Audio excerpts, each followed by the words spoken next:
Well, first of all, we were very, very excited to be the #1 seed. We went into Monday with the possibility of a 4-way tie, and just the parity in our conference and the top 5-6 teams is really strong. And really, it could have been we were so close. We were 1 game away from having a 4-way tie for first place. So to win the conference in the regular season and have the opportunity to host the tournament, and then on top of that, we end up with this weather this week where we really are not sure where we're going to play. We have to move to an off-site location, and just want to thank our facilities people and staff for making that happen, just because there was so much work that went into going to an off-site location and then coming back here to have that field ready to play today. And the field was in great shape.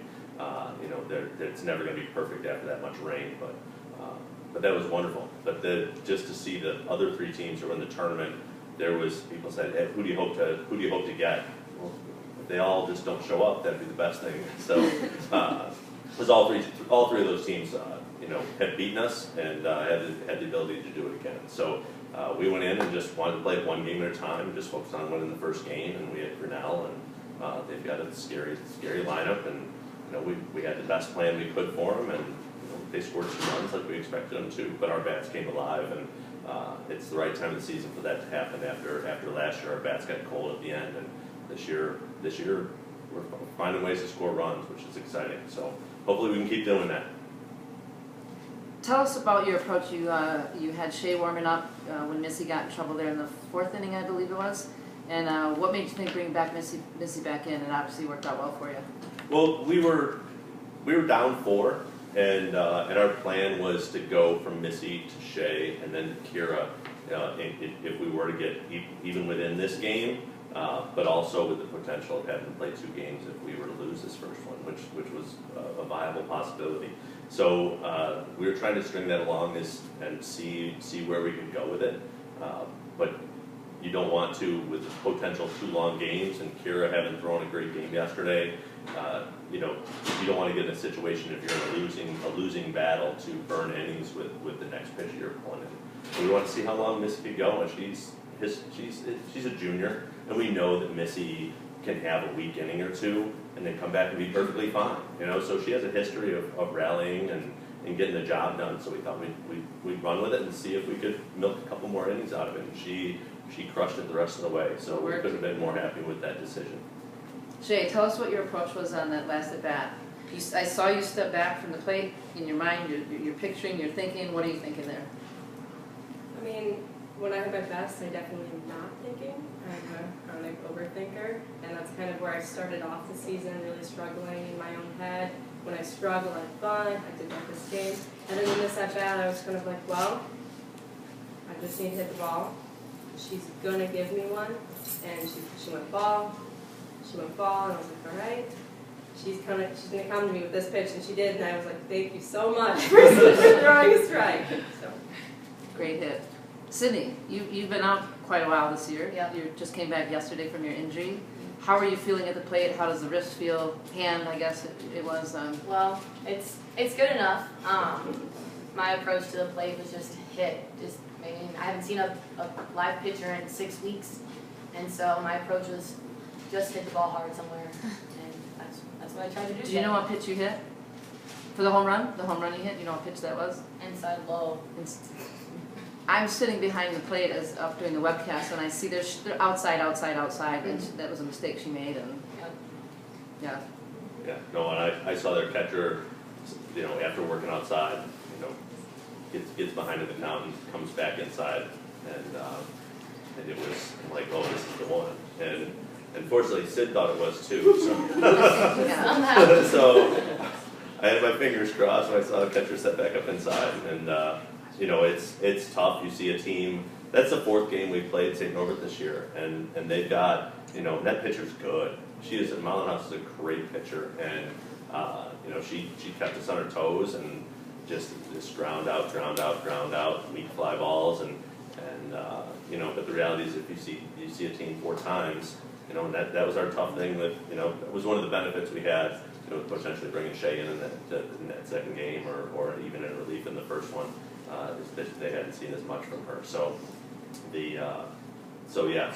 think that was definitely at some point they're gonna miss with a pitch, or you can't throw to the same spot over and over again. And and she does a great job, and they call a great game, and and we got one at the right time. So I apologize if this is already asked, but Shay, when you went up to the plate, you sort of had a calmness about you walking kind of into the batter's box. I had mentioned to somebody that you just looked confident. Did you feel going into it like, I got this, no big deal? Have you been in situations like that before? Did you think back to something like, hey, I've done this? I mean, there have been a lot of times that I've been in that situation and I didn't come through, but I think of even last week when we were playing, we tied it up 5-5. We were playing earlier in the week. We tied it up 5-5, and then coach kind of brought us in a circle. I don't remember we were playing, but he was like, guys, come on, like it's 5-5, let's get it together. And I was up first, and I was like, okay, let's do this. And like I said earlier, I do well when I'm like calm, and we talk about numbers. We talk about what level of stress do you play the best at, 1 through 10. 10 being very stressed out or very just high energy, and I play very well like a 2. And I know that about myself, and I have to take a deep breath and just know that even if I don't, I did everything that I could. So that's kind of my approach there. And Coach, with a runner on, any thought in your head to having Zepeda bunt in that situation? I definitely thought that. Obviously we have the tying runs on first base with no outs, and if you look in the softball rule book of what you're supposed to do, you bunt her over second base. And we do have a player at the plate that can potentially bunt for a hit, which just with her speed, she's going to put pressure on them and potentially be the go-ahead run.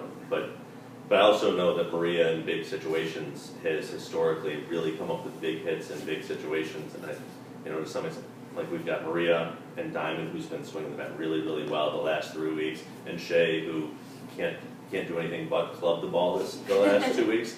So I saw it, cross my fingers and see if we could see if Maria came up. I mean, she's that sort of player, and obviously it didn't pan out today, but I would have no reservation to let her swing again going forward. So it was a bat out of her hand in essence with those. I mean, she's a big time player for big time situations, and I would do the same thing with her again. Seems like you made the right call.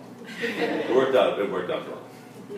So my question, really, I'd like all three of you to kind of comment on this. You've had a week, like, almost you couldn't even talk about the last week you've had since playing from last Friday all the way through, and just talk about the week, the emotions, and what it felt like to come home to Lake Forest and be able to play the tournament here. Just talk your thoughts about that. I just think, winning conference and being able to host, we all just got fired up from that. I don't know. And we seemed every year to lag this fire about us, whether we win or lose. And we finally, these last 4 games have just found it. Every hit, we're fired up, and that just keeps it going. And I'm really excited for next weekend. I think we're going to bring it, and I'm really excited.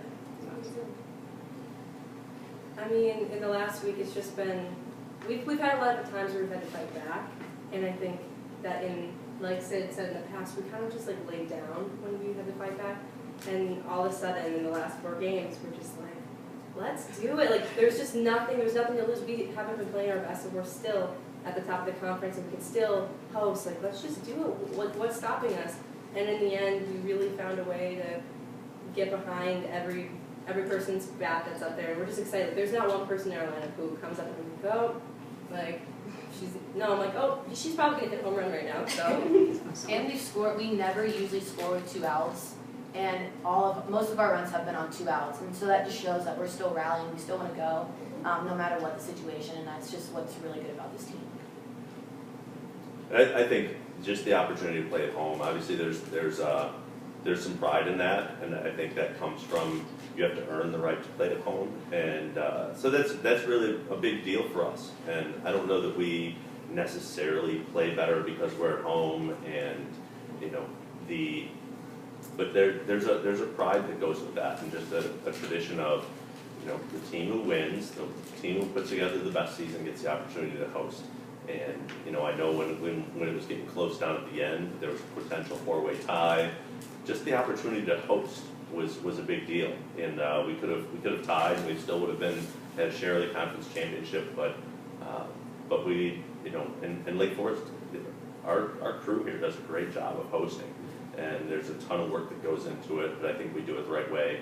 And nothing's perfect, but boy, there's a lot of effort that goes into it, and it's great to see the athletes from other teams come out and support us, and our staff come out and support us. And we were 30 minutes from campus yesterday, and we had 15 staff members out there, that most of which didn't have to be there, and they come out anyway just to support our program, and that just means a lot to us, just to know that the people you walk around campus with every day care about what you're doing and know what you're doing, and you see that so much when you're at home. You don't see that when you're on the road, but to be here, you see it.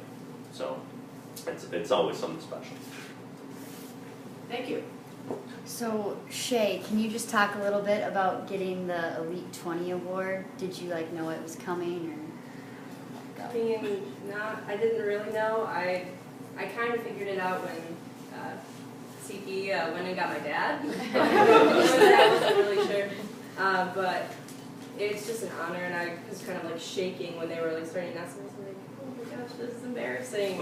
I mean, I love school, and it's super, super important to me, and I take a lot of pride in the work that I put out there, because I know what I'm doing is building a future for myself. But to be recognized for that just isn't something that I want to do that. So being recognized for it makes it that much more special. And I get to represent Lake Forest and be like, haha, I'll tell the schools. You're also smart, but we're smarter. All right, great. Well, thank you so much. Congratulations on winning another Midwest Conference Tournament Championship. We will find out who Lake Forest plays this upcoming Monday, May 6th. Stay tuned and be sure to check out GoForesters.com. Congratulations.